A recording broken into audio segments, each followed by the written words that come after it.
Horses is a game about horses. Fair enough. Except the horses are not horses, and the game is actually about Puritanism and hypocrisy, with a healthy overdose of irony, as you might have guessed from the title of this video. I first learned about the game Horses when I saw a thumbnail of it on the Epic Store while collecting my weekly free game. I immediately thought nothing of it and moved on with my life.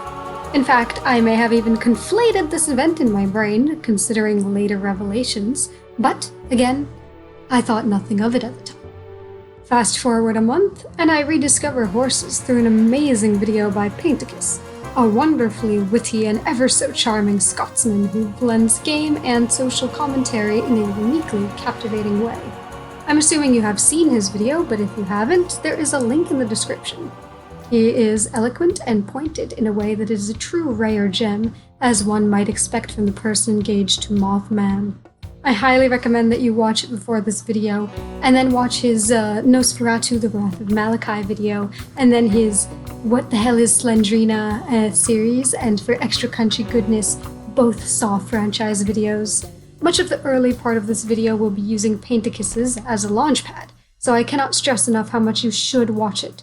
I also go into much deeper spoiler territory than Painticus does, so be warned. Here be horses. As soon as I clicked on the video, I was hooked. Well, after the warnings, that is. Painticus's first point is about how, in spite of the constant fear-mongering around video games, they rarely get banned, unless they're by an indie creator that didn't manage to evade Steam's sex purge. He brings up other games like Postal 2 and Sad Satan being on Steam to emphasize this point. While Painticus throughout his video references fear and hunger, you should also watch his video on that, as an apt comparison to the absurdity of the ban, as well as how they both utilize their narrative and gameplay mechanics, I will be using a possibly more infamous franchise as my basis for getting into the nitty-gritty of Horses features. That being Outlast. If the Outlast trials can exist on Steam, then the bar for getting banned is very, very high. Or at least it should be. So, what was it about Horses that resulted in its banning? It's not particularly clear, considering, again, the other games that are still hosted on the platform, but some people speculate that the age of one of the characters had something to do with it. Though, in Outlast 2, a girl is abused and then murdered by one of her teachers. And in the latest release version of Horses, the character has been aged up to be a fully adult woman. So, I'm going more with online backlash. As according to someone I know who spends entirely too much time on Reddit, people were intensely vitriolic about the game there. I know what Reddit is like, and therefore I will gladly accept my biased viewpoint with a 10-foot wall between me and that demographic. At first, while watching Painticus's video, I was intrigued, but not quite electrified by the game. It did boost a small writing spree because nothing shocks the electric meat in my skull more than the strange and questionable. Within a few minutes of starting the video, I sent to my partner, "Yeah, this is right up my alley." And as the video went on, that feeling only grew. There was something that was starting to stick out to me, something that was itching at my brain. What with the game's focus on sex and sexuality and the morality of those set acts. The dehumanization, the priest, the diffidence. Something familiar.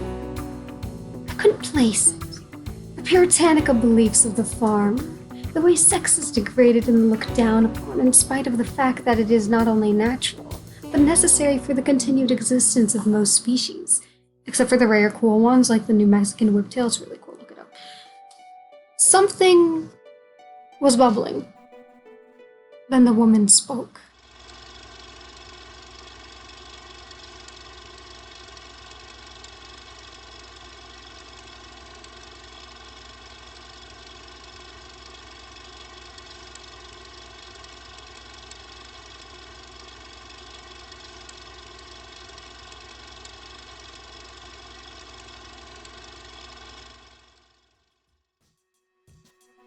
and it struck me like lightning. I suddenly realized what felt so familiar about the game. This was how people talk about kink at Pride. At that moment, I knew I had to play the game. I understood why this particular concept so intrigued me. This was not just sexual puritanism. This was homophobia, repression, infighting. This was a queer person in a religious family being forced to decide to be the human expected or the loathed animal within. Or maybe that's just me. Either way, I had to know. From here on out, this will be my thoughts on the game as I play it, followed by a retrospective. Be warned, this game deals with sexual abuse, exploitation, misogyny, has depiction of suicide. It is a heavy game, so viewer discretion is advised. Well, if you are going to be coming along, join me on this magical pony ride. Oh, wait, I mean, whatever, roll film. Our journey begins with Anselmo arriving on a farm. I click the button to open the gate, and miss, because I am terrible at video games, and begin the next phase of my life. Right off the bat, we're given fun little credits as we walk towards what will be our home for the next 2 weeks. You may notice that my footage is a little rough. I apologize, my poor little Meow Meow Maxwells are not built to handle more than 2 polygons per minute. It does get better later when I fix a couple of settings, so bear with me on that. The first thing that catches Anselmo's attention is a tranquilizer dart on the floor. Fun! I'm sure that this is a traditional form of welcoming one onto a rural Italian farm, much like firing at random people down in the south. This is then followed by witnessing a crow, which is nature's way of telling people that there are some shiny things ahead, and definitely not a warning of the scary things. We meet the farmer and are introduced to the game's interesting form of using dialogue sliders. This adds to the tension of each scene, as you don't know what the characters are saying until the words are shown to you, and I think it works quite well. The farmer is polite and a bit overeager in my opinion. He shows Anselmo to his room, which I get lost in immediately. Which is my room? This one? Sorry, I was looking at your family photo. Oh.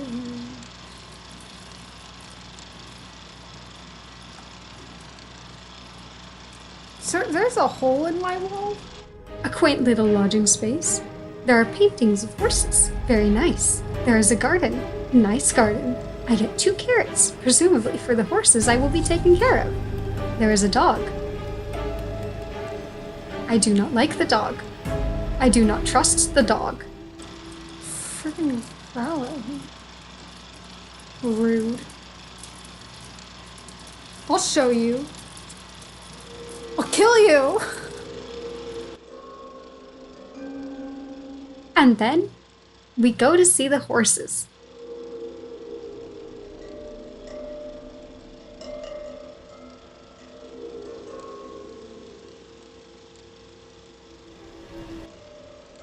Yeah, no, not horses. Very, very much not horses. They all seem very lackluster, and they don't have shoes. Also, none of them are afraid, it seems, and I don't think they were properly desensitized.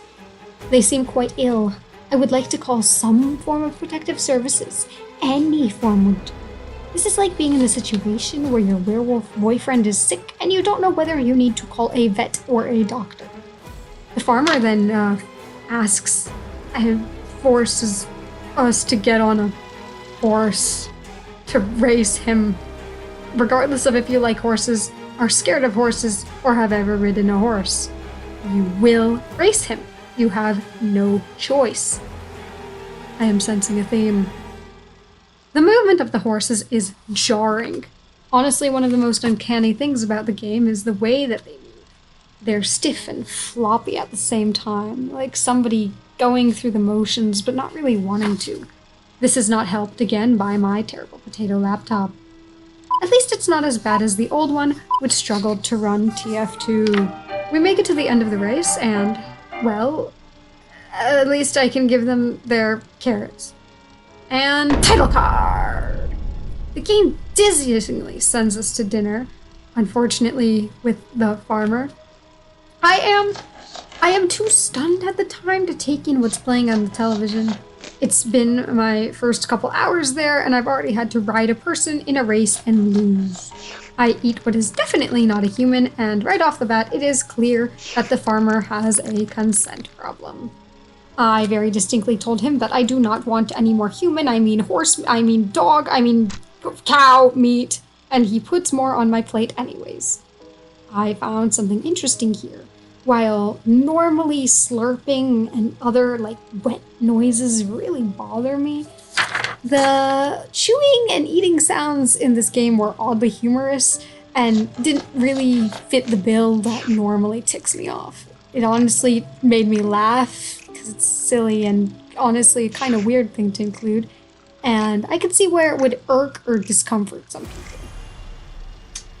After eating the second portion that I definitely didn't want, again I am sensing a theme, I am promptly sent to bed, and like a good boy, Anselmo goes straight to sleep. Until the scary noises wake him, the flickering light of the beyond calling him. I think the farmer left on the TV. Is the TV on or something? Brother, you left on the TV. Oh god, the door pushed me and scared me.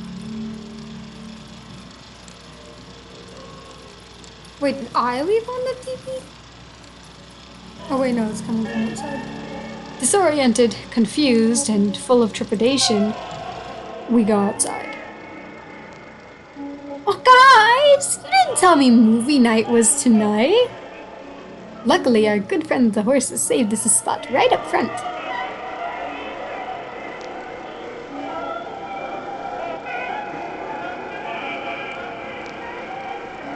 I don't think that the projector has gotten any maintenance in a long time though, because it catches on frickin' fire! The audio increases sharply with jarring wails and cut-off cries and horses glitching and spasming. And that's our first few hours on the ranch. Now, I knew about the horse race, and I knew about the strange film scene, but I didn't know that all of it happened on that same first day, not even. It's the first couple hours. It's the prologue. It was surely a shock therapy opening. You are immediately faced with the helplessness of Anselmo, the bewilderment and uncertainty of the strange range, and you don't know how the next day is going to go. And it goes just as miserably. We are first commanded, asked, to eat before going to work, and then told to feed the dog. Halachically, this disturbed me greatly. Regardless, even if about out of order, I get the literally labeled slop from the pot, plop it in a bowl, and trot it out to feed the dog. Then the farmer requests that we water the plants in the garden. This was an enjoyable task. I like gardening. Anselmo, however, does not know how to water a plant. Okay, but what am I watering? Oh, just all of it?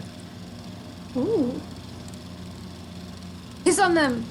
It's a lot more water than is in the can, but okay.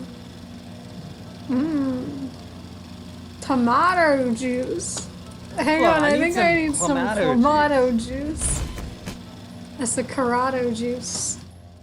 Yet more distressing than wasting more water than asking ChatGPT a question is what awaits me when I return the watering. One of the horses has somehow jumped the fence and has forced his way into greener pastures.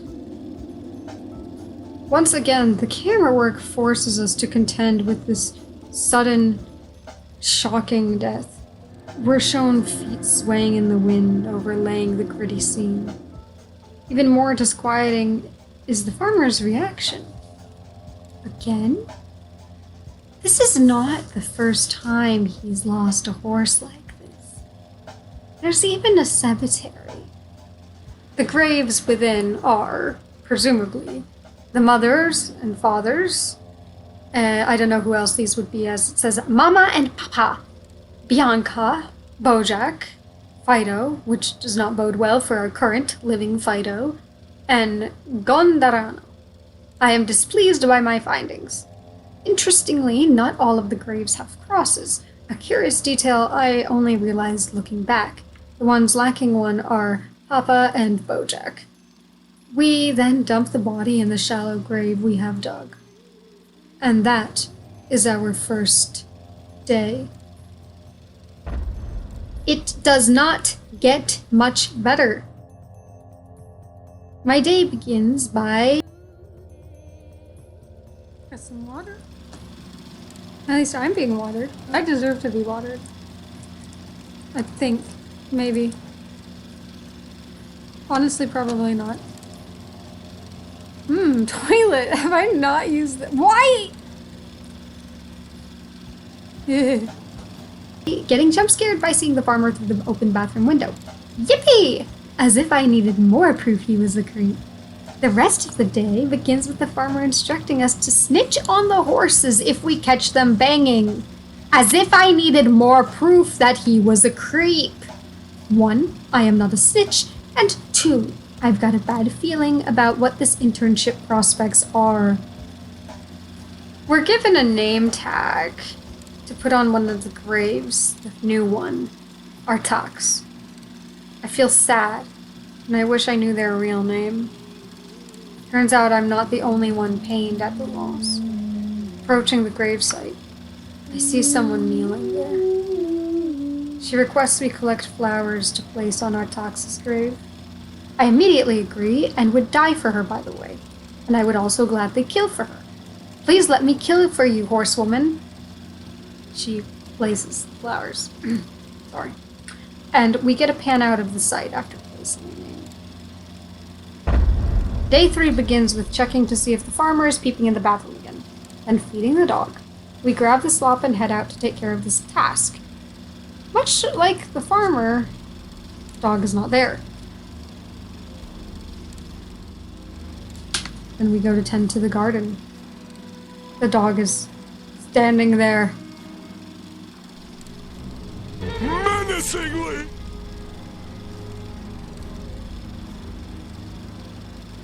And to make matters worse, 2 of the horses are having sex. The camera angles and cutting is... yeah, it's freaking jarring.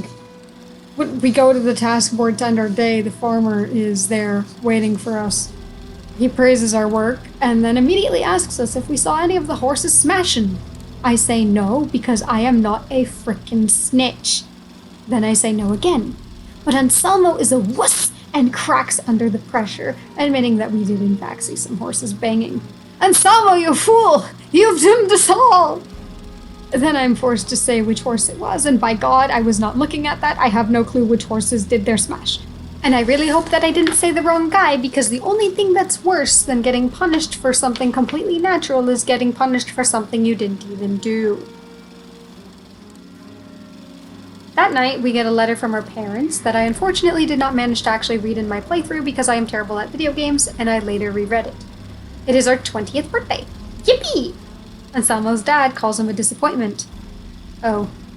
And that he hopes the farmer will toughen us up and, help us into a human... I don't like that. But okay. His mom's a little more forgiving. After all, she's the one who insisted on the dad writing to us anyways. She tells us how much she misses us and that she'll make us our favorite dessert when we come home. Our dad threw away our bug collection? God, Mom, you couldn't have waited until after the birthday letter to tell him that? Maybe when he comes home? Whatever. Seeing Anselmo depressed at losing his insectoid buddies, the farmer instantly jumps in with its hashtag tragic backstory about how he too had it rough with his parents. I am sorry, but who asked? Pouring us a drink that I don't think is water, he tells us a brutal story about how his dad made him hold down the family dog while he castrated him. Great story! I give it 3 cringes out of 10, would not listen again. Thankfully, he does not too much information us as much longer, and we are sent to bed. Thus concludes our day. I am uncertain as to how I will survive another 10 on this farm, let alone 11, especially with that disquieting tale being my bedtime story. After all, the farmer sees his human livestock as nothing more than animals and tracks their inappropriate behavior, and I have a bad feeling about this farm. We are woken up by the sound of shattering glass. I stumble out of bed, confused and disoriented. What the hell is that? Is he peeping again?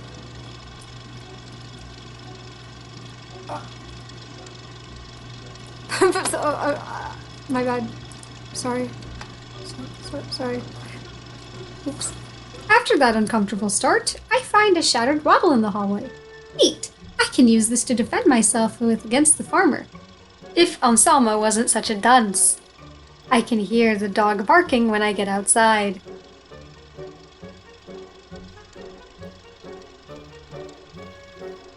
The horses are loose! The horses! They're gallivanting and lusting in the fields!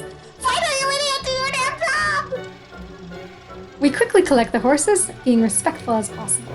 There's a horse, Primo, staring at Bianca's grave. I have a panic-induced blackout moment while trying to follow the path leading away from the farm, and quickly understanding that according to horror gaming law, that is the place I must go when I only have 1 or 2 horses left to recover. I go about this task, and then quickly proceed down the path a second time, thankfully not blacking out this time. A horse is there waiting for us. 2 of them. 1 is on the other side of the fence. Our friend horse, the one I would die for, points towards him, beyond the gate.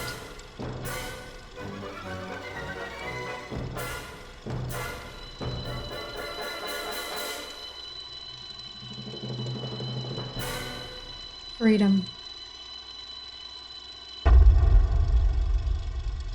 day 5, we exit the house after checking the bathroom, of course, to an ominous instruction on the board to meet the farmer in the backyard.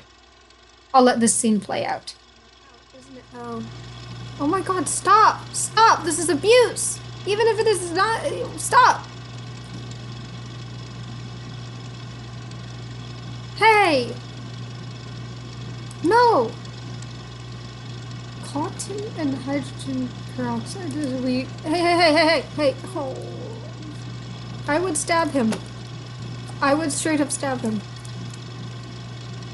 Quickly. She needs medical care. She needs medical attention. Quickly. Peroxide, cotton, medical attention. Oh, he needs medical attention in the brain.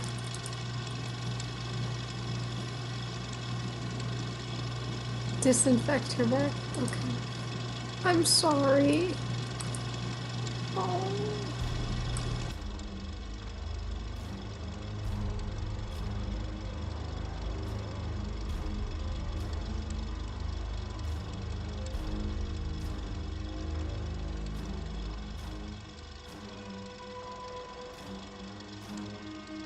And then straight to dinner.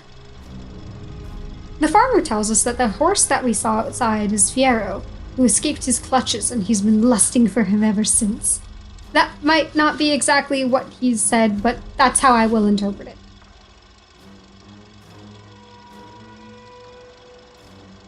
I managed to not be a snitch this time.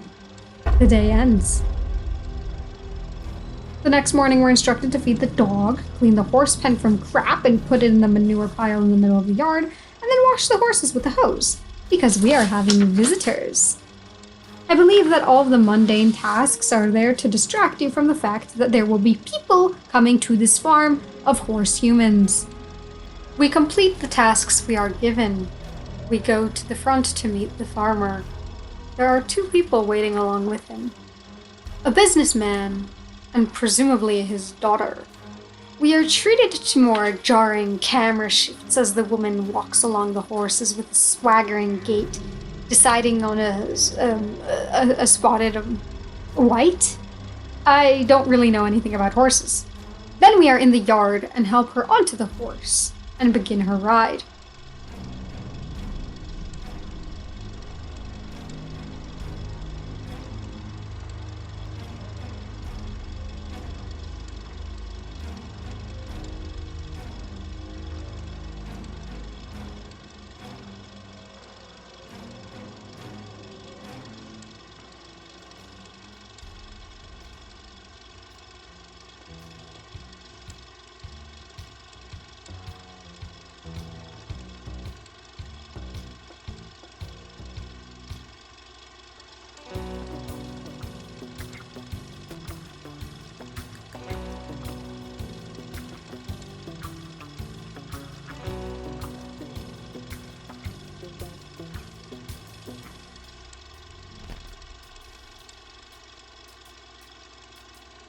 thanks.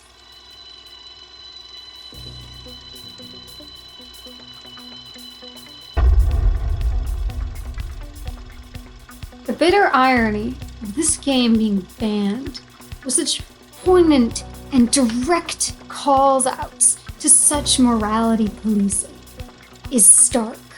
We all have a part to play in society. That may be true.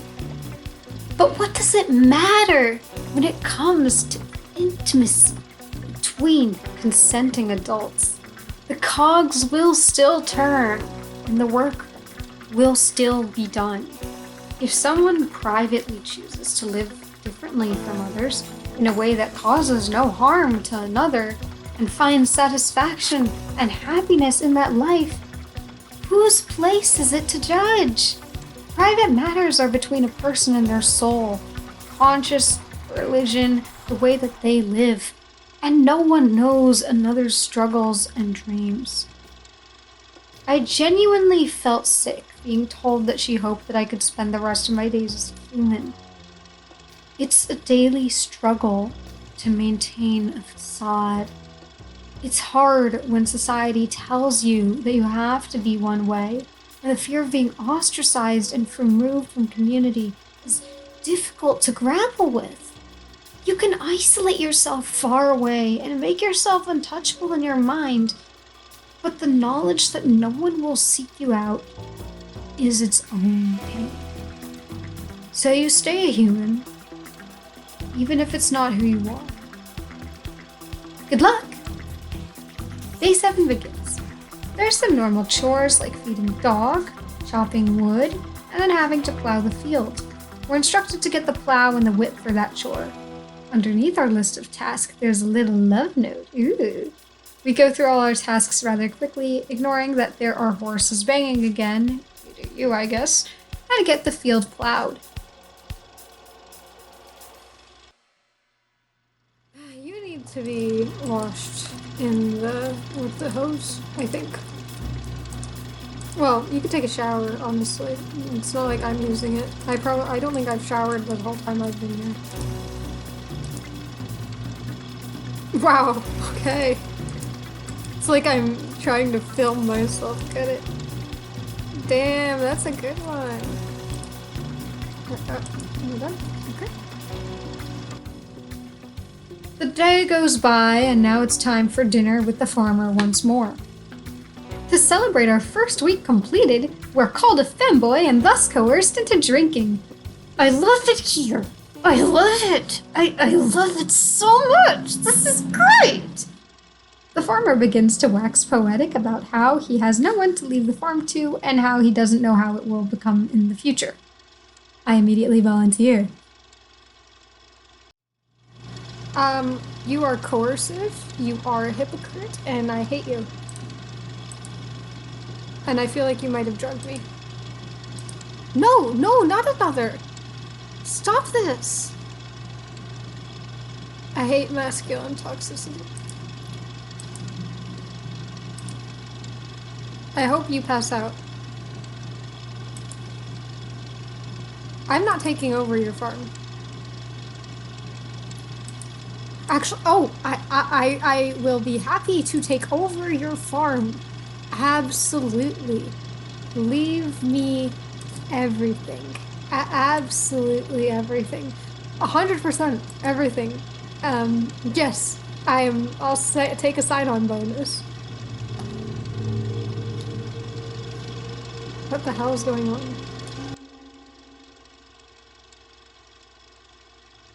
Our day, however, does not end after we go to bed.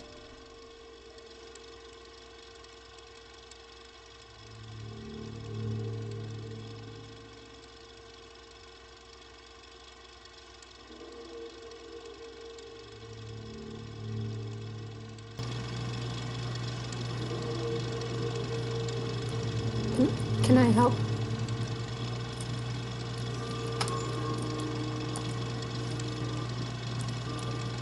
It's midnight. It's the friggin' witching hour.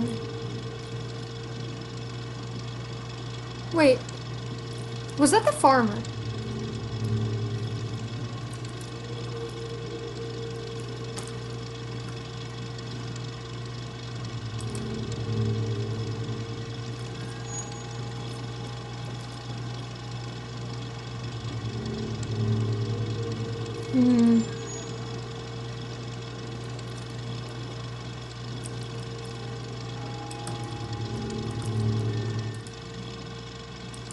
is there more to it? No, it still is that he... Oh, wait. Bianca. Oh, so he killed her. Primo. Okay, so she cheated on him. And he turned them into horses. And turned them.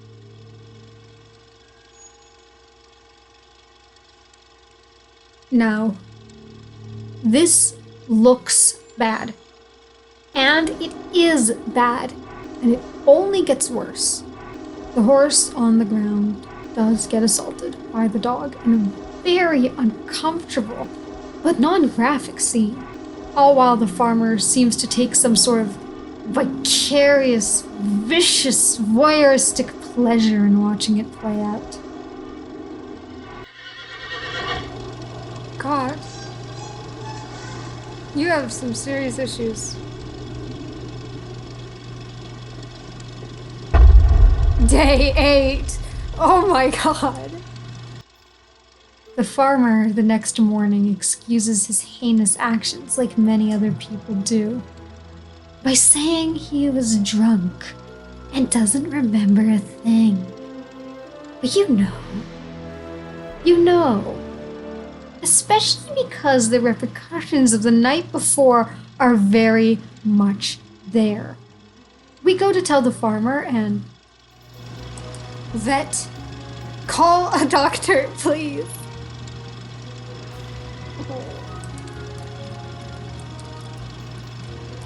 I don't trust you. The doctor, who I'm immediately dislike, even knows that he is well aware that the farmer has his cruel tendencies, quote unquote. And yet, he promises that he will help and give us something to give to the farmer. Something tells me that they're in cahoots. Knocking on the barn door fills you with trepidation. There's more disgust welling when the doctor finally responds. And... What are you doing? You're... Oh... You killed her! It is heartbreaking. This poor woman has been abused to death, and we could do nothing to save her. The people that we trusted to save her only made it worse.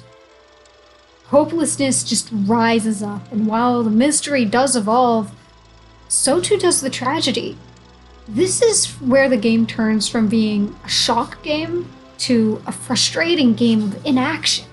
I want to do something, anything to help, but I don't know what.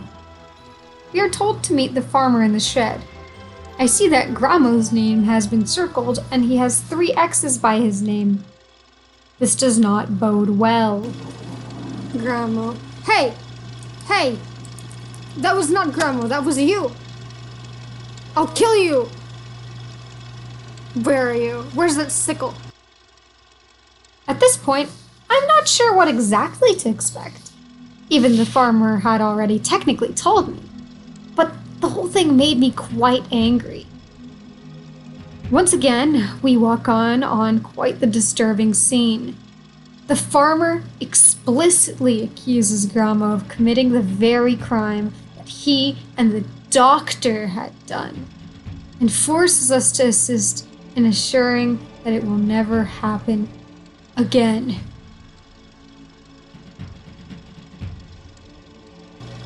Oh my god! Oh my god! I feel actually sick. Oh my god! Oh. This is not okay!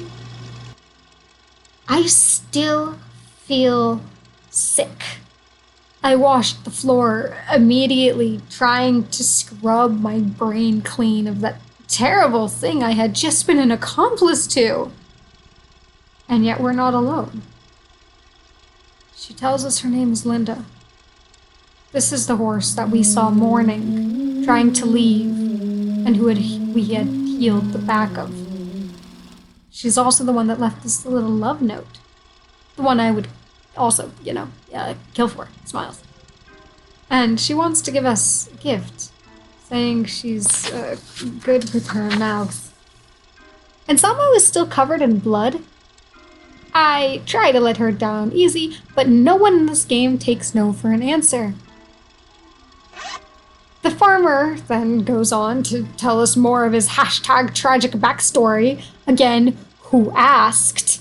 He talks about a girl he liked, and then says that she decided to be evil, and that people will always disappoint us. He says that he's never disappointed in us. A point extenuated on... Woo! Today starts the same as usual, except... Is that me on there? Hello! Cool, great, thanks. This is not addressed. Instead, our attention is pushed towards the eunuch who is not working in the field. We're told to go motivate it. Is he okay? He is not okay. He is definitely not okay. The dog gives us choices between trying to motivate Grandma with a treat or punishment. As I believe that he has been punished enough, I try to coax him with a carrot. This fails. This upsets the dog, and he now offers us more carrots or a whip. I choose the carrots once again, not expecting this to work, but... if the dog attacks me, that's okay. It's better than the dog attacking the Hans.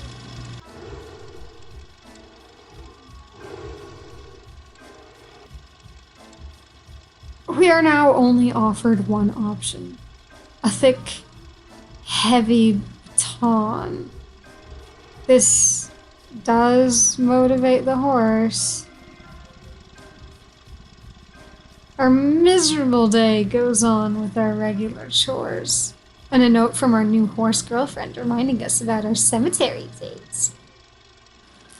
I kind of dread it, because I feel like a helpless enabler, and that Linda deserves better. But I go anyways. Through a hole in the wall, fitting, we meet the black horse with the white stripe that we had seen earlier. The one that got away. Finally, we are given some agency to assist. I know that this is a doomed venture from the start. But hope is addictive. We want to believe in a better future. There's something out there for everyone. A life worth living. So I cut through the wire where the brick ends, and I drug the dog's food. I know it will not be enough. It's never enough. I am hopeful, yet wary. The farmer is not outside the window. There is no food on the table. The dog is not in his house. I round the corner to the pen, and I hope that all the horses are gone, yet they're not. The horses are more dejected than usual, too. Something is bothering them. That something is Fierro, nailed to a post. He laments our failure. I do too. Our day only gets worse. I'm sorry, man. No! I'm so sorry. Oh my god! The farmer blames Linda and Fierro for all his troubles and says that they killed the dog. I am not given an opportunity to protest when he asks for a saw to dismember it, who is probably still alive. He was possibly still alive. We take the dog's remains to the trash. The farmer's disconnect from reality has not been more clear than in this scene. And then what he says at dinner. He can't understand how the horses managed to cut the fence or poison the dog. It doesn't cross his mind. These are not horses. It doesn't cross his mind that he's driven them to suicide, to prostitution, to yearning to be free. He's blinded by his hypocrisy. And yet, we come to it face to face.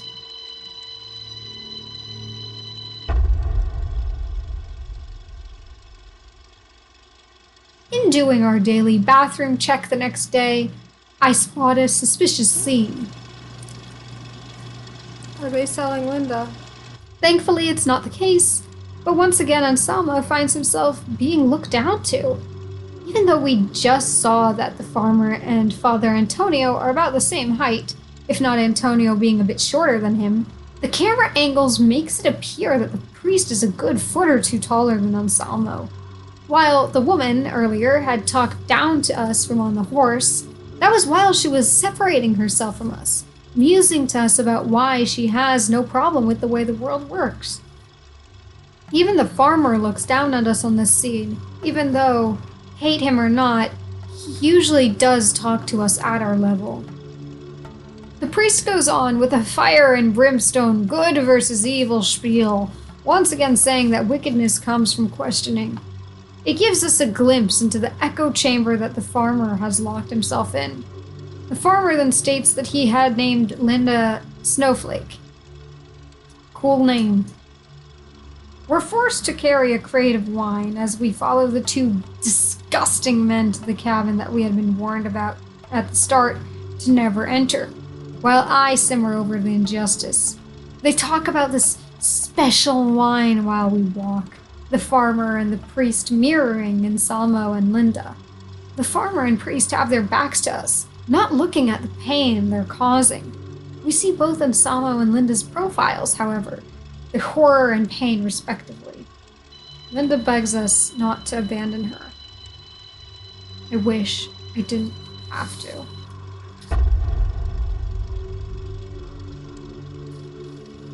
Once more we wake in the night. Yet now, conflicted with all we have seen, we're greeted by the church's teachings, penance, service, death, punishment.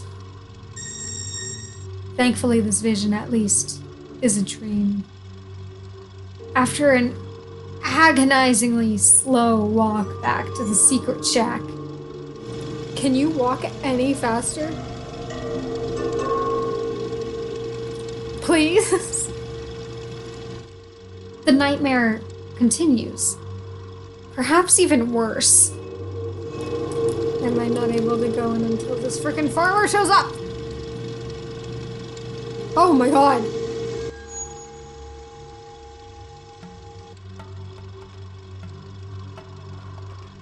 Now the farmer has 2 new horses. I do not think that I can justifiably go through the process in this video. It's in my uncut playthrough if you're interested. But I will say that it's something that is brutal and upsetting in a way that I don't think I can justifiably put here. I will say that it was heartbreaking to want to save Linda, only to find yourself being dragged into forcing the cycle to continue. Not only can you not save her, but you now have contributed to the problem, coerced or not. Yet our task is not over. We must stop this, especially now that we have seen, presumably, the entirety of the brutality of this farm. Fierro, too, pleads with us to save Linda. I must save Linda. I must fix this. This time our day does not end when the sun sets. We're set upon our task, running headfirst into the cabin, into the depths, saving our hearse girl. We save her. We're applauded. We're the star. We're the star. We're the star. It was a dream? No! No! No! Linda. And yet we must still do the work. Heart pounding, literally. We attempt to accomplish our task, stumbling into the secret wine cellar, and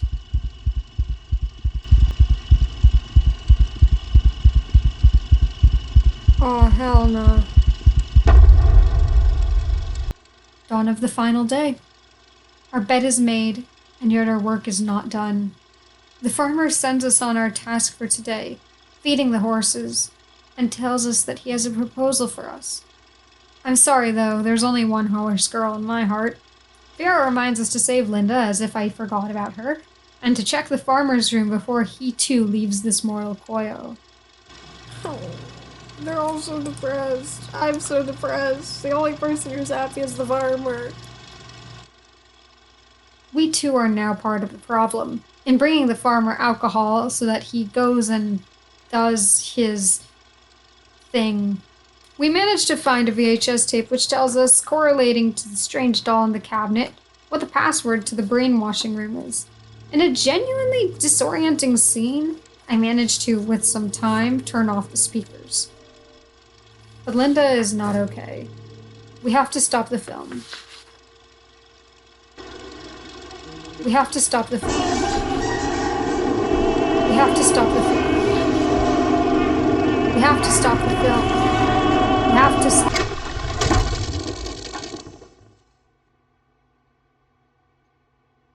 The film grain is gone. The constant sounds of the reel spooling out are gone. Linda, however, is gone too.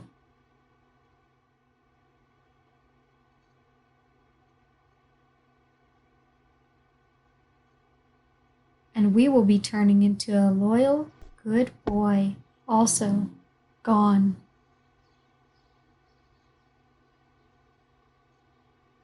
But not for long, baby!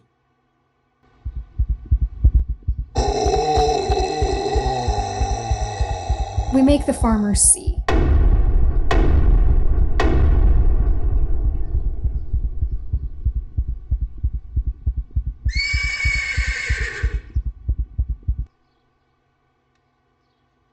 The epilogue is something special. I'll let most of it play out and let you simmer on your thoughts for a moment.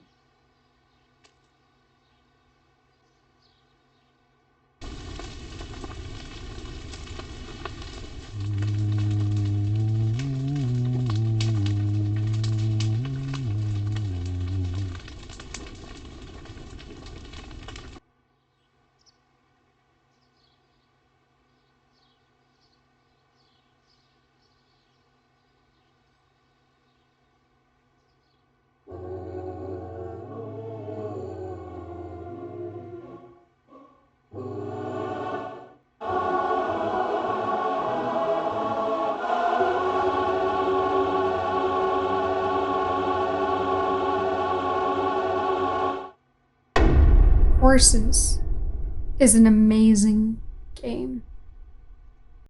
And now for some afterthoughts.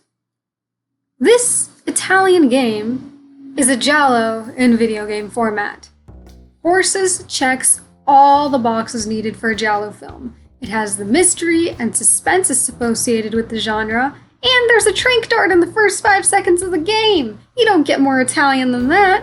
And the priest too, not to mention the femme fatale and the woman, contrasted by Linda's humanity. These are archetypes frequently found in giallos.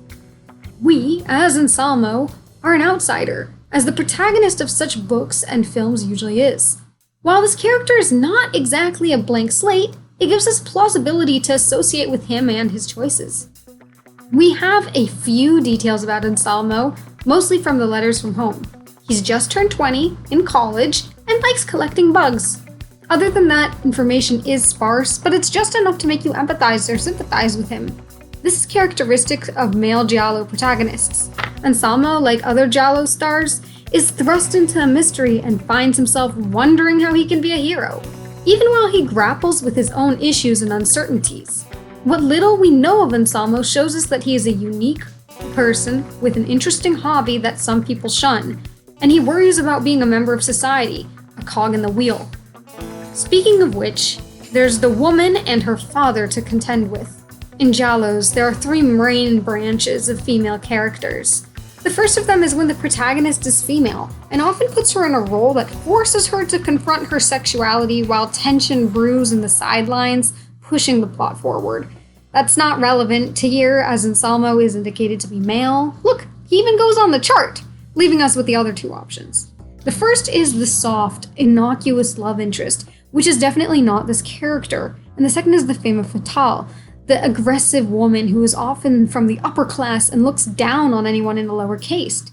This fits the rich man's daughter perfectly, as she literally looks down at Anselmo from her high horse. She knows the truth. She knows that these are just people, but she commits possibly one of the worst crimes.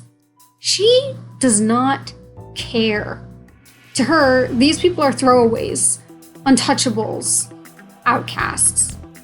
And her father says nothing, as is the case with many wealthy, giallo, quote-unquote benefactors. These stories often feature a character that enables the plot in a critical way, though they do not interact directly with the story, sometimes being a rich relative who passed away and left an inheritance, or some other passive but plot-forwarding role. We know that he supplies the farmer with individuals interested in his services. People who accept the exploitation and eagerly take advantage of the system wherein they can shove their unwanted and indulge in this twisted endeavor.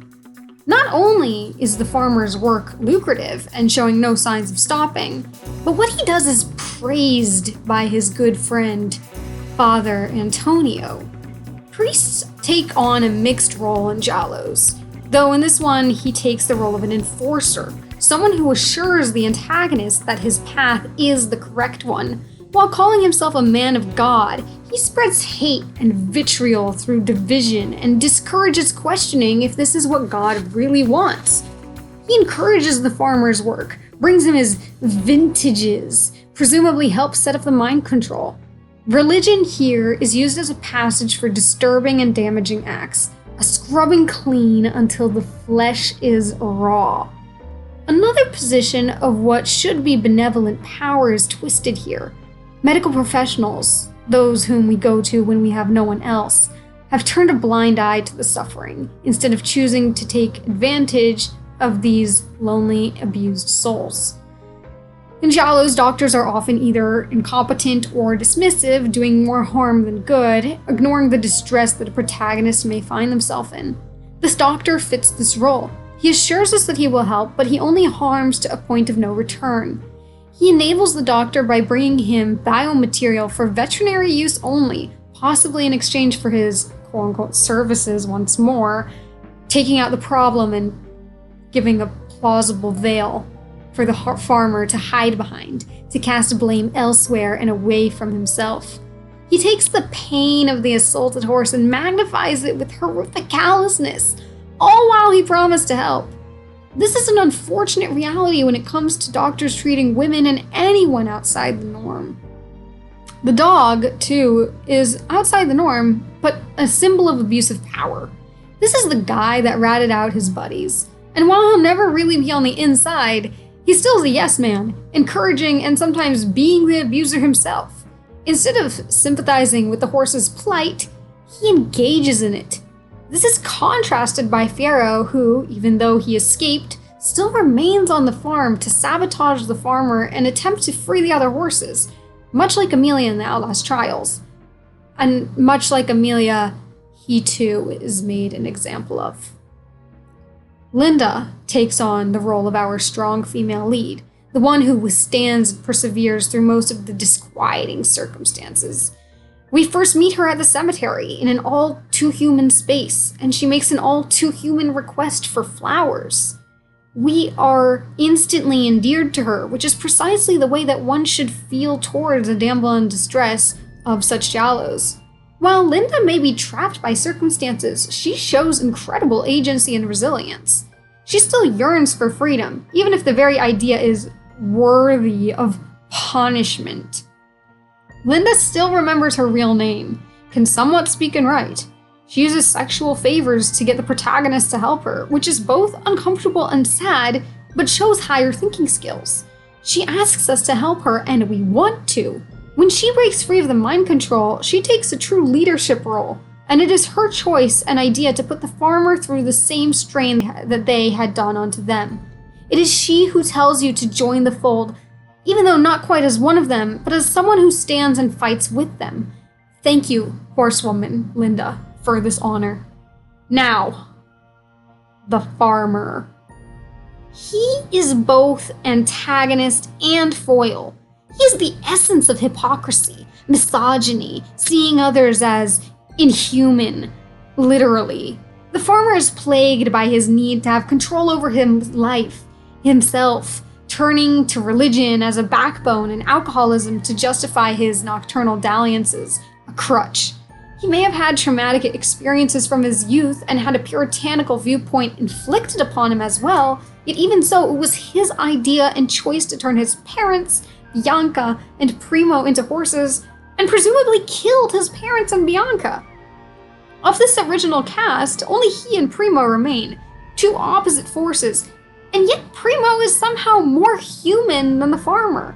He mourns Bianca at the graves, not blaming her for the tribulations that he has gone through, while the farmer calls her sinful. It's never even indicated that Bianca had dated him, only that the farmer liked her. He's possessive and inflicts a harsh double standard on everyone around. The farmer even represses his inner horse, his inner desire to feel like others, and literally locks it in a chastity cage with a gag of puritanism. But it's not enough. The horse will come out. When it does, it's not too late to change. It's not too late to give up one's hate. It's not too late to learn to be a new you, even if the pains of the past still have a tight grip around you and your goddamn cojones. You can still turn your back on that cycle of hate. Every day, you are a new person, and every day on the farm builds on the story. The day-by-day playthrough style lends itself to the Giallo format in a brilliant way. Each day leaves you in somber thought, less fear than concern and intrigue. Yet that concern turns to fear, and the intrigue turns to dread. You begin to worry about the next day. You begin to worry for your safety. You fear for humanity. You dread what the horse will bring tomorrow. From day 2 onwards, you eat a cookie for breakfast, unless you're me and skip on breakfast, which I actually did in the game without thinking. Similarly to Pathologic, both the television at night and the cookies in the morning reflect in vague terms what your day will hold. There's paw prints and flowers and even crosses on the cookies. And then on the television, there's meat grinding, horse legs, and horses running or in cages. It's a neat touch, adding to the Giallo love of the supernatural and foreshadowing. The struggle between church and supernatural elements and the blending of the two elements is characteristic of Giallo. The latter half's dream sequences drive this narrative, especially stark with the dream on day 13. The dog is dead, long live the dog. While American slashers and detective stories often either focus on the thrills and kills or the whodunit, Italian Giallo tends to explore the lines between good and evil and what dictates those gaps. We have many indications of the farmer's internal struggle and the way religion dictates how he lives now. Exploring the psychology and reasoning of the antagonist is a shared trait, though Giallos will pose their villains in far more erratic and sinister light than the he kills woman because he misogynist and his mommy didn't give him enough love or / attention or too little smiles, as we can clearly see with the farmer. Let's get into the experience itself now. The visuals and audio design. The camera work and sudden shifts and angles are very reminiscent of Giallo films, bringing the player's attention to certain details that may otherwise be overlooked in the black and white scope of the world. Nudity is censored, which, to me, almost adds to the level of discomfort. The pixelization draws attention to the body, to the inhumane treatment of these people yanked from their lives, and hides it behind a blur. Fun stuff. Aiding the unpolished but charming look of the game, we have, quite frankly, a completely alien approach to audio that reminds me a lot of Pathologic soundtrack if someone were to run it through a pain maximization algorithm, which is impressive when you consider that Pathologic in and of itself is a pain simulator. Sometimes the chewing sounds like walking, sometimes the sound rips out my eardrums and chews on them, but most of the time the sound is strangely muted. Much of the sound of the game is walking, scraping, and the all-encompassing film reel. It, riding off the themes of media, voyeurism, and repressed choice, features a projector reel-based presentation. The player is always subjected to the uneven development, to the dust and swirls of an 8mm reel. The clicking of the spools plays throughout the game, dialogue shown in old-fashioned speech cards.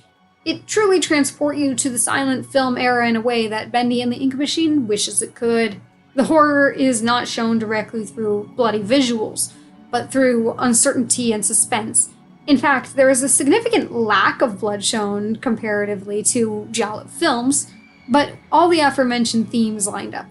There is the melding of sexuality with the questioning of authority and the witnessing of horrific events, often those sexual crimes, making for a unique but compelling vibe. You are very much watching atrocities occur, subjected to witnessing, and yet at the same time, there is a sheet of distance, a dampening power in that of the presentation. You're watching this play out. It's a movie.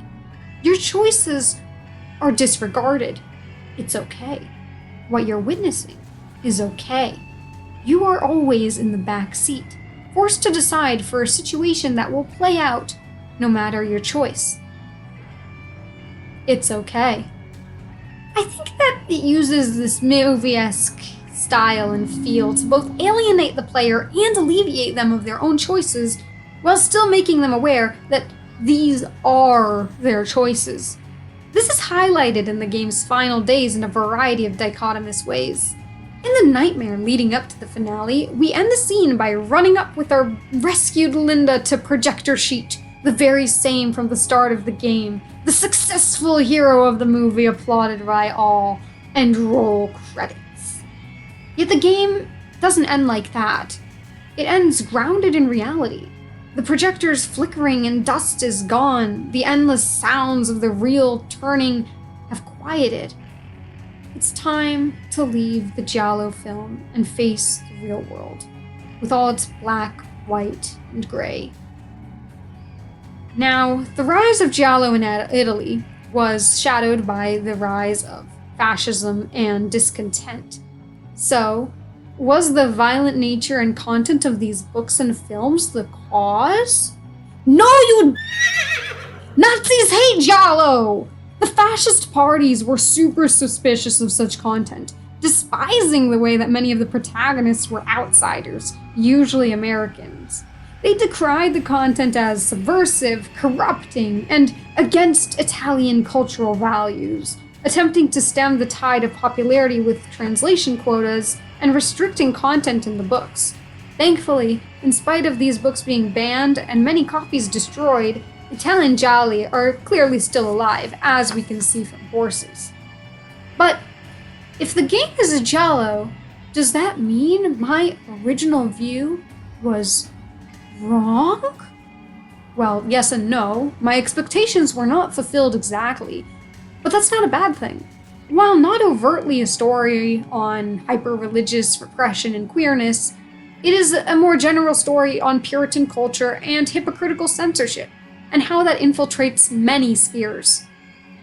There is a heavy overlay in the abuse of power in this game, the way that we see people turn a blind eye onto the more brutal aspects of authoritarian systems because they feel safe for the majority.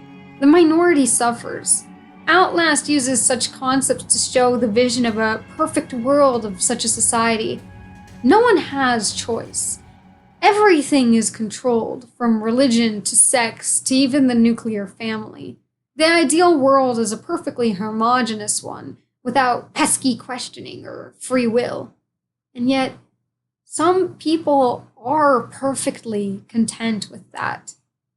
Religious imagery and iconography is littered throughout the game. The graveyard is a more subtle one of these. As I mentioned, two of the graves lack a cross, Bojack and Papa. I'm not sure what Bojack had done not to deserve a cross, but we do know that deep inside, the farmer feared and hated and yet revered his father. Part of himself was punishing his father for what he had done to him, even onto his death. Another time we see a character lack a cross is when Fierro is captured. He's nailed to a post, crucifixion style. Yet he is not crucified. In the farmer's eyes, he's not pure enough for such a thing. Much like Outlast delving into the corruption of the clergy, especially in Outlast 2, Father Antonio's presence later indicates the, essential sanctioning that the farmer has received, an awareness that he is on the correct path, and that there is no doubt that he may be in the wrong. In Judaism, questioning is an intrinsic part of our belief system. We are encouraged not to go through life with blinders. Even so, in ultra-Orthodox communities, censorship and ostracization are pervasive. A single opinion can be comforting. It feels good to hear that your choices are made for you, that you don't have to think about whether what you're doing is right or wrong. One of the most divisive things is, unfortunately, queerness. While this game lacks any explicit references to queerness, more focusing on sex itself, I feel like a lot of its story can resonate. The way that people are forced to be something they're not, or to hide who they really are behind a mask. There is a disproportionate rate of suicide in trans people, especially those who don't receive the care they need. Many doctors ignoring their needs or prescribing stuff that doesn't really help them, doesn't listen to them, and inevitably makes things worse. Even to this day, in prisons, men are often castrated for acts of sexual impurity, and in some countries, killed for even the thought. Queer people force themselves to behave in ways that they don't feel is right because it's safe, or they will be a token brownie point friend in a group that does not ultimately respect who they are. Queer people are judged by society for their own private lives and choices. The woman said it pretty clearly. She's also right that most people don't actually care, but the puritanical rot is hard to uproot. Our very lives are on a string held by blind apathy and venomous hate. If that's not enough for you and you think I'm just reaching, come on! The farmer even calls Linda Snowflake. If that's not some on-the-snout reference, I don't know what is. It's not perfectly aligned with my expectations, but the timing is nonetheless important to me. I'm trying to get this video done for March 3rd.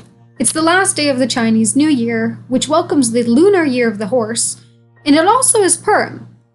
Purim is a holiday about the hidden nature of the world, how salvation comes not from the obvious, but from the persistent and secret. This holiday is the only one that we have that is primarily celebrated during the day, wearing masks and costumes in the open. It's a holiday where one is supposed to celebrate our openness and freedom, our appreciation for our fellow man, understanding that we may never really understand them in their entirety. They can do or be anything. God's name is never mentioned in the Megillah. In solidarity, they have hidden themselves, allowing our heroine to shine. It's a day when we are all the horse. If you're struggling and need support, please check out Eshel. They have a lot of really great resources and firm discussion on the topic in a respectful and forward-thinking way, bringing people close rather than pushing them apart or away. Speaking of bringing close rather than pushing away, you know how earlier I commented that online backlash might have caused the game to be banned?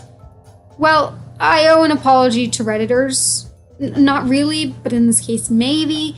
Honestly, Redditors have been a major aspect of the current Puritanism wave, so I don't actually think I owe them any apologies.